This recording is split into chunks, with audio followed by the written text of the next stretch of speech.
Hello, my loves. Right, sorry if I sound a bit blocked up. It's early in the morning, and every morning, because we're doing a lot of DIY work, I have this like man snot thing voice going on. Sorry about that. So this is one of my first Christmassy nails. I'm so excited. I've already prepped, dehydrated, primed. I've applied glitter planets, pre-pinched. No, they're not pre-pinched. They're the super ultra thin tapered tips. Super easy to work with. Laid my clear base down, and now I'm going in with Valentino's 160, and I think it's called Cherry Pop. I think, but I'll double check. But it's number 160. It's so pigmented. It's like the CJP colour that I saw Tracy Lou using the other day.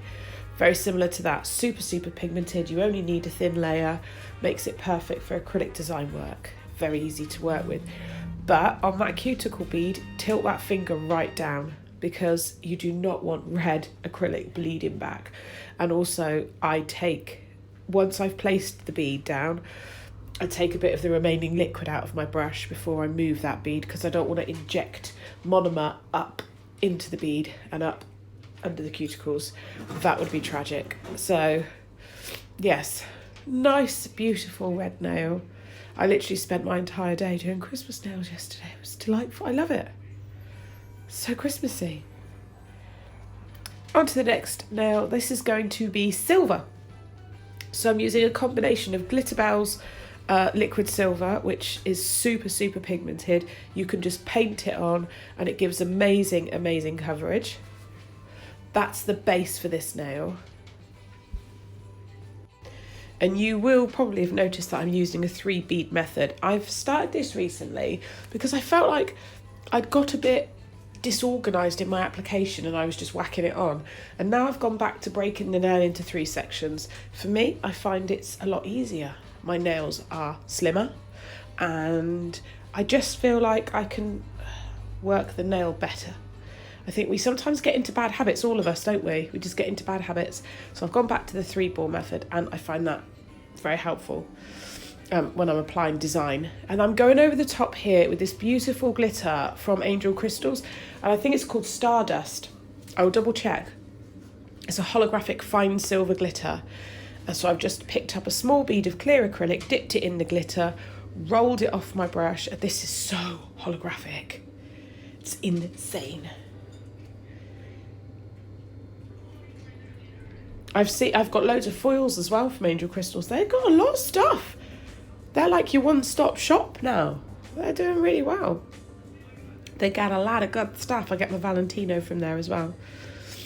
And my dust collector, which you can see. Right, so that's setting up back onto the middle finger, and that is a full nail of the Valentino 160. It is the perfect Christmas red. I'm not going to lie. It's so pigmented. Like my brain fell out my head. You can just paint it. It's lush. You right there, Giz? My cat's walking around. What's the matter, mate? Just fed him. I think he wants to be my friend. Thank you for all my birthday wishes, you gorgeous people. I had a lovely birthday, and I have a new Nikon camera which I've been playing with. Not gonna lie, I think I need to play a little bit more with it. And then I've got to figure out how to take the photographs, put them on the MacBook, and make them look nice, like, you know, tilt the angle, or if they need to like lighten up, or add a watermark would be good if I knew how to add a watermark, because I'm used to doing everything on my phone. So it's a bit of a change, but I'll get there. So on that cuticle, can you see how gently I use my brush? Super gentle movements, super, super gentle. And you need to get used to the brush zones. I call them zones. I won't tell you what I told Maria, one of my students, the other day, because it's a swear word. But each part of my brush I break into a zone. So the tip of my brush is for tickling. The tip is for tickling.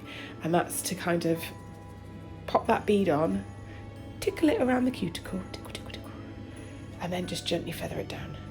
And then that underneath, that kind of beginning undersection of the brush, I use for painting, like you would a paintbrush. The middle of the brush I use for patting and dragging bigger beads down. And then the base of the brush, where it's very dense, very thick and very firm, I use if a bead is setting up really fast and you need to like move it. So yeah, I break my brush down, and then it's each section has a function. It will work a lot better if you have that in your mind. This is an ombre nail. I've just put the red down and then gone in with the stardust glitter from Angel Crystals, which is so hollow. Makes my soul happy. I've got discount codes for these. All links will be in the description box, as well as discount codes. So here you go. I'm using the first zone. I'm using the painting section, so that underneath of the very end of my brush, the underneath where it's soft and you can paint with it. I use the very tip of the brush to place the beads down. I use the tip to sort of tickle it along, but then I paint with the underside. Does that make sense to anyone? I hope it does. I try to break it down for people when they come to me, because half the time it's down to, like, the struggles we all have are down to just not stopping and breaking things down into manageable chunks of information. So if you break your brush down, you'll know each part of that brush has a function. Like if you go and use the midsection of your brush at the cuticle, all you're going to do is have monomer halfway up their finger and a really red cuticle. So, and if I'm sort of teaching you something you already know, I apologise. But I try to cater for everyone and not assume that everyone knows everything, because even I'm like still learning all the time. So this is a big cuticle bead. I've placed it on. I'm using the tip of my brush to tuck it, and then the middle of my brush to start moving it. Tip to tuck, middle to move, base to bash. There we go. Bashing the beads when they start getting really thick and setting. So I'm using the middle to move it down the nail. Yes, I applied way too much acrylic on that, but it doesn't matter.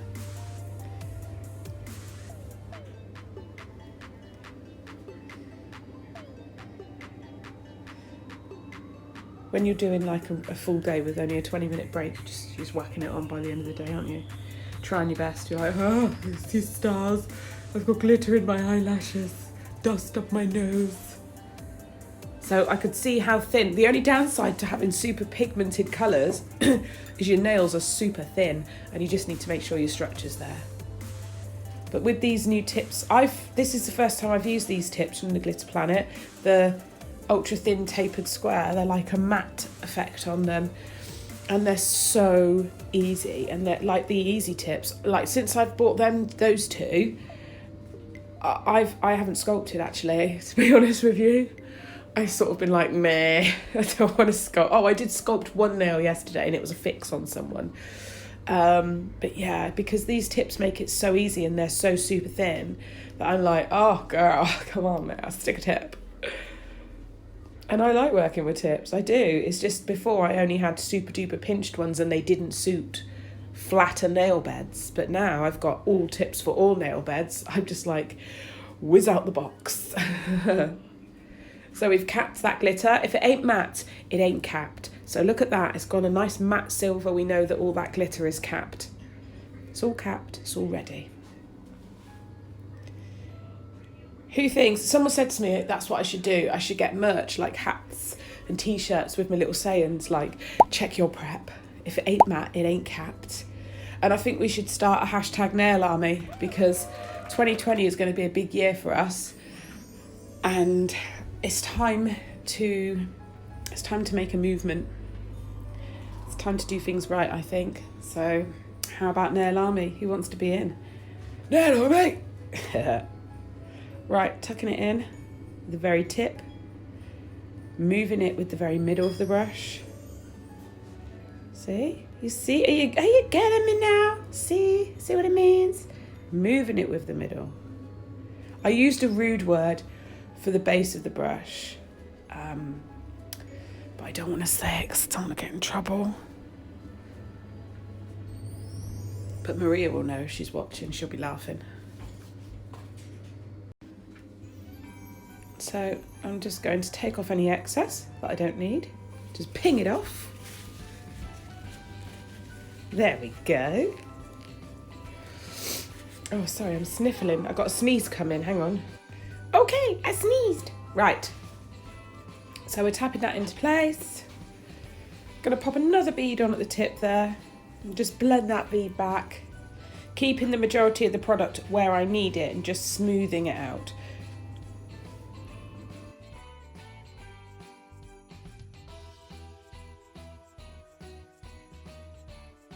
And then, as you'll probably notice on the next nail, I wet the nail down first. I do that on all of them, and that's because I'm working with dark colours and glitters and I don't want any frosting. So if the bead touches the nail and the whole thing's just too dry, literally the bead just goes and then you end up with frosting. So if your nail is got a little bit of monomer on it, the bead will just glide a lot easier and you won't get that frosted look.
Okay, on to filing. So I thought I'd show you a bit of my filing. I'm using my Nailmate steel file. I'm using the 100 grit side for the shaping. So make sure as well, another thing I see is often if you've got a file that's 100 grit on one side and 180 grit on the other side, people won't realise, but they're actually doing one side with the 100 grit and one side with the 180. So you won't get the same result. So make sure you're using the same side of the file. You twist the file over. I always do sidewall, free edge, and then I'll move on to the next nail, and I'll go over with I've got a fine e-file safety bit, like a smooth top bit, and I'll go over with that to debulk. But there wasn't much to do on these, just a bit of shaping really, but there wasn't an awful lot to do because they were quite thin anyway, so I didn't really need to debulk a ton. It was more just bringing it into the shape that we wanted.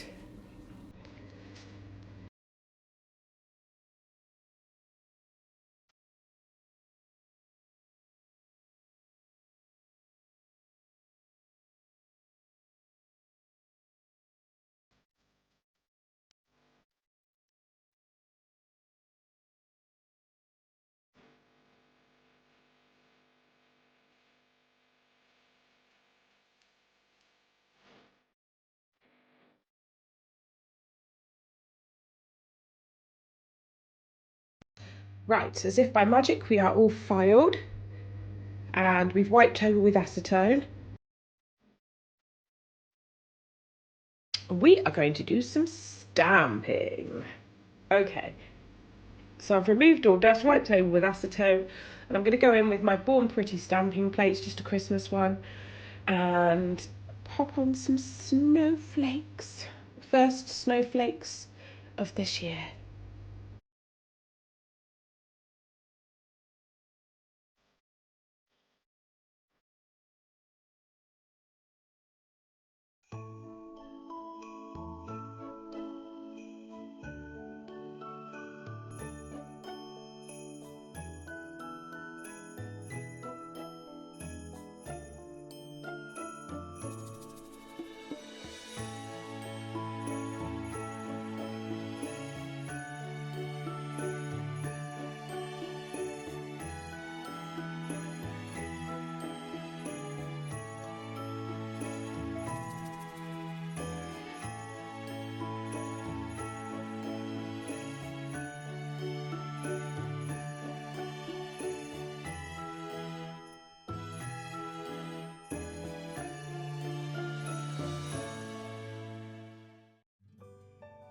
And then I'm adding a tiny dab of Angel Crystals adhesive and a baby little AB round Swarovski in the middle of the snowflakes, so they kind of catch the light and look all cutesy.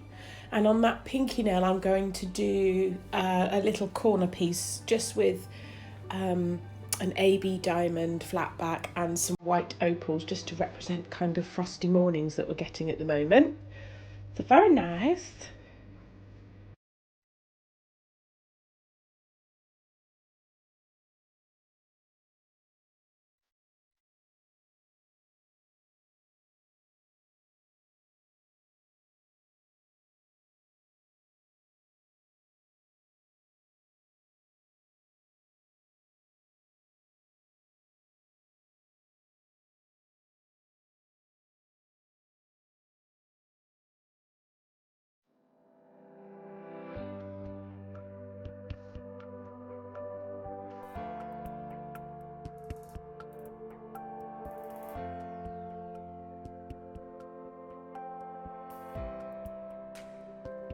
Now it's important when you when you are adhering crystals to the nail, to number one, make sure your glue fully dries before adding top coat. Otherwise your surface will break down, your top coat will break down, and also your crystals will not adhere properly, and you'll probably ruin your top coat completely. So once that is completely dry, then I'm going to go in and top coat with Nail Mate's Super Gloss. I will go around the crystals, and the areas that are quite tight, I'm going to use a detailer brush to get in around all those crystals. I'll let you watch this little bit here, so you can see. And then I'll just watch the silver nail, because that holographic is shiny.